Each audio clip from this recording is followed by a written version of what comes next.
Are you struggling with taking too long to build your products and services?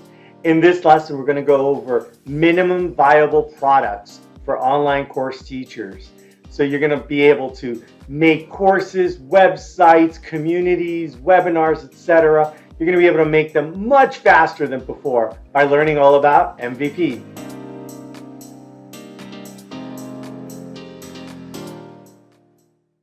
Hi, I'm Angel from RT Course Experts, and we help creative online course teachers with their tech. In this lesson, we're learning all about minimum viable products. We're going to go over what is it, why use it, how to use it. We're going to go over an example on how to apply it to e-learning, and then we'll summarize our top tips.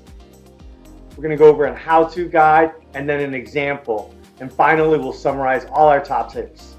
First of all, what is minimum viable products with the acronym MVP? Not like in sports. An MVP is a simplified and quickly developed version of a product or service that works and accomplishes the main goal, and it can be improved over time. Now, why would you use an MVP?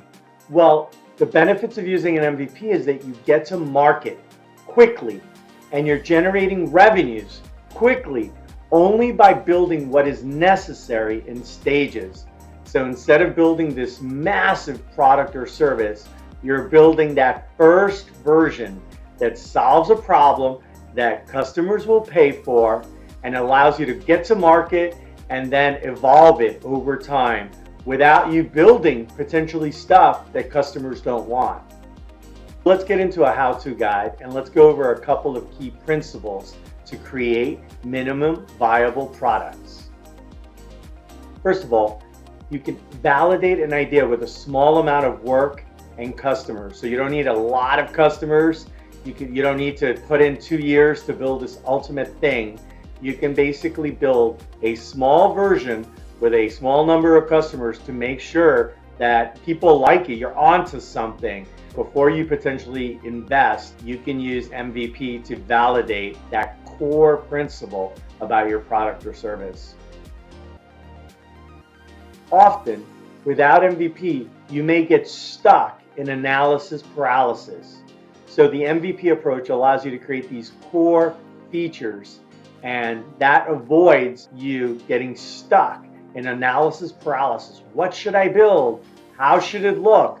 For multiplied by dozens and dozens of features and documents and resources and benefits. The MVP approach lets you chop up your project so that you just are focused on this one or handful of core products and features that, or this handful of core features that your prospects need.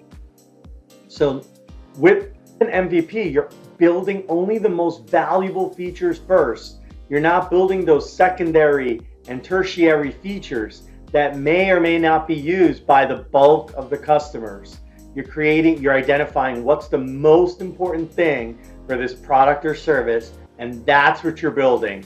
That's critical for the largest amount of people, and you're going to make sure you do it well. That's another aspect. The MVP approach also lets you create things with a smaller team.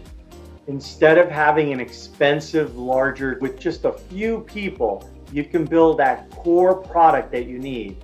And if it works out, you can evolve it to add more advanced things. For example, don't do the fancy video edits, or don't create the ultimate resource guide. Just go ahead and create a Word doc or Google Sheets or Google Slides. Your small team can go ahead and build out that course, that community, that webinar content. You can go ahead and build it out and get that first version out there. If it works, then you go ahead and expand, but you don't go ahead and get stuck building this giant thing, this quote-unquote perfect thing that takes many, many months or years to build. You can go ahead and build a smaller thing that satisfies 80% of what your prospects and customers need. Now, the cool thing about MVP is that you can quickly collect important information about your customers and their uses and their needs, all their different use cases. So you don't have to wait a year plus to build this thing, launch it, and learn that they actually needed this slight variation. With an MVP approach or an agile approach, you can go ahead, give them that first feature, those first couple of essential features, and see if it's helping them and learn from them. You can talk to your audience, talk to your customers, and then with that, you can go ahead and build future things. You're not wasting time or money building stuff that they may or may not be interested in. You're also going to quickly learn about your customer preferences. One of the best things about the minimum viable product approach is that you get to launch things in just a few months instead of a year or more. That saves you money, that saves you time, that helps you learn faster, fail faster so that you can quickly correct and then succeed faster. Instead of building these massive projects that could take a year or more, go ahead and build out that minimum viable. What are those key features, those key benefits that you need in your course or community or on your coaching website? Launch that, get it out there, and start learning, start doing stuff with it, and then you can level up, as opposed to just sort of working in a vacuum for many, many months and not knowing if this is going to work. So this way, you can launch, and then you can layer on. If you're doing things well, layer on. If you're not doing things well, you can pivot. The MVP approach also helps you test marketing launch ideas with an existing audience. You can have different ways. Should you use a promotion? Should you do a video? Should you have a webinar? How are you going to promote this? Will you piggyback on a prior thing? Maybe you have your first course and you're going to, at the end of the course, offer a promotion to this new second course. Or at the end of this course, you're going to offer a new community. You can experiment quickly and learn if the flow is working. You can try these different approaches and test out your percentages. How many people click through, how many people actually purchased at, again, it doesn't have to be the ultimate price yet because you don't have the final product. It's your first version. It's your minimum viable product. Maybe it's at a certain price, but at least you get to learn what are the ratios of how your new product or service is going to work. What percentage of people will buy into the upsell? What percentage of people will click through on your future sales page? So you can do all these different experiments. You can even have a very short sales page instead of a giant long page that takes weeks to perfect. You can go ahead and test out. You can do A/B testing. You can do, just forget about it. Drop the A/B testing. You can go ahead and do it. You can do a small sales page and see how that works before you go ahead and build out that really giant sales page with all the details. Or maybe in the future you're going to have two sales pages, an A/B sales, two different sales pages that you use for A/B testing to see which one's better. You don't have to start with A/B testing. That's the whole point. Get that e-learning product out there and test it and go ahead and start learning, and then you can evolve. That's the whole benefit of minimum viable products. Finally, with minimum viable products, you get to fast follow success and failure with requested services and features. You're going to launch this thing, you're going to learn from it, and you're going to hear about stuff. Could you add this, or this thing was missing, this lesson, or hey, could you add this chat room just for this topic? Just for this particular design topic. You can receive all that input, you've launched, it's working, and then you can immediately add those extra things. This is great because you didn't build things that your customers may or may not have wanted, because you launched, you have active customers, and they're telling you what you need. Then you can use that input to go ahead and build. Your money is well spent, your time is well spent. That's going to help you succeed as you layer on additional products and services. Now let's check out some examples of using the minimum viable product approach in the e-learning space. So we'll go over a couple of services, and then we'll go over, for each one, we'll talk about what would be a traditional way to build that product or service, and then we'll contrast that with the MVP approach. First of all, let's talk about an online course. So with an online course, you might spend months writing scripts, hours video editing, months making resources, or even you might have this very complex launch event. But with the MVP approach, you might only have 3 to 5 modules. You might use simple Loom videos instead of a more complicated video editing, video recording studio approach. You might not even include resources or a PDF until later. You may not know what to put in those resources. You might just guess at something, or you might just create a one-pager. With an MVP approach for your online course, you might just turn it on and notify your existing audience and skip the giant launch. You'll do the whole launch process and marketing campaigns later if it actually works and it resonates with some of your audience. Let's talk about your online community. Maybe you have a writing community. You might have created a detailed sales page, a very long pictures, you assemble testimonials, all this sort of stuff. But you can't really assemble the testimonials because they're from other stuff. So it's not really authentic. You're struggling to create this ultimate sales page for what you're selling, but you don't have all the details. In a traditional manner, you may have created 20 or more chat rooms of all these different writing topics, how to get a book deal for sci-fi, for kids writing, all these different kinds of writing chat rooms. Again, because maybe you haven't really quite nailed down your exact audience or your exact angle for your writing community. You may also have different pricing tiers because you're just sort of thinking very big of all the different permutations. These are some of the problems that come with designing an online community when you're just going for the giant big boom approach. With an MVP approach, you might just create a simple sales page. You might have 3-4 sections. That's it. What's it about? Here's some frequently asked questions and the pricing. Real simple stuff like that. You might have a really simple sales page.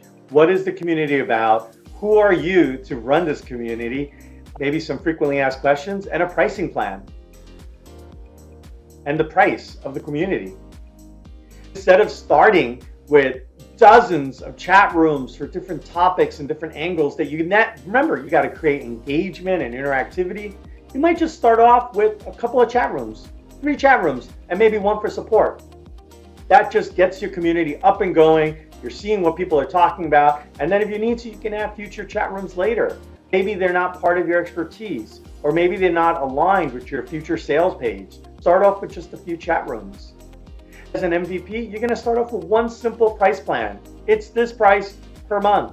You're not even going to add annual. Maybe later you'll add annual to give them 2 months off if they do this or that. Don't get into that. 1 price. Just get your online writing community launched, or whatever your community is.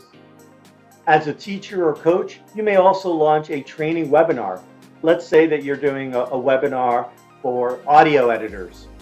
You may go ahead and you may pay for a fancy template, a fancy design for your slides. That may not be necessary. You can go ahead and use a basic template. You may create 60 slides, an enormous deck, and it may take months to break out every section. When really, this webinar for audio editors, with 5 slides, that works. You break out your key things, test out the webinar, see who shows up, hear some questions, and then based on that, revise and create future slides or expand or tweak your slides. You can probably launch your webinar with 5 slides. Maybe you have this thick scripted content of what you're going to say for every single slide. But with an MVP approach, you might want to just put your bullets on and wing it. Just talk about this industry.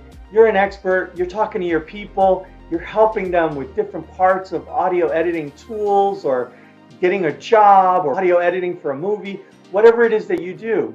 You don't need the thick, detailed scripts. Maybe just a couple of talking points in your notes, and with that, you're off to the races. You don't need to have a scripted slide, a detailed script for every single bullet and every single slide in your webinar. In your training webinar, sure, wouldn't it be cool if you gave a demo of some tools or show them how you create resources or different templates or different examples?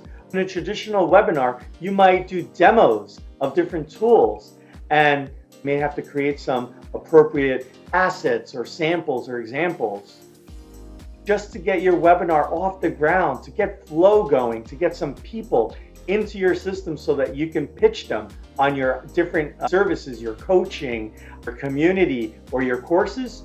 You can just do a freestyle open questions and answers. At the end of your webinar, you do your slides, maybe you show them the screenshot, and at the end you wrap up with a Q&A slide. You literally say questions and answers. Hey everybody, anybody have any questions out there? Jump in. And you're done. You could go ahead and build out your webinar in weeks instead of many months, half a year. The MVP approach has something there, especially when you're testing out something new that you don't know. Go ahead and try an MVP version. Get it out there, start learning, start experimenting, and then you can come back and add more features for all these different secondary benefits that you might want to provide. If you want to level up, launch fast, learn what your students want, and then build the next version. Just keep iterating. Instead of just taking a year building out the ultimate thing that may or may not work, get that thing out the door in 3 months. Learn and then keep adding to it, expand, pivot, etc. Let's summarize. Here are the top things you need to know. MVP, minimum viable product. It basically is all about building a quick version of the main features that your customers need. It's a way to test out, to build things in stages. You're building the most important things first, and then you're getting it out the door. You're learning and you're hearing from your customers about what they want more of, and that's what you build. That's when you grow and you can add more teammates to do a bigger and better product and service. But you do it in stages, because getting stuff out the door is going to help you learn or back off or pivot if you've made a mistake. Now you're a lot smarter on minimum viable products. To learn more, check out the info and links in the notes. If you're loving this stuff, subscribe to keep leveling up your creative business. And if you need any tech help with your courses, community, or teacher website, visit www.rtcourseexperts.com. Thanks for hanging out. Let's stay in touch.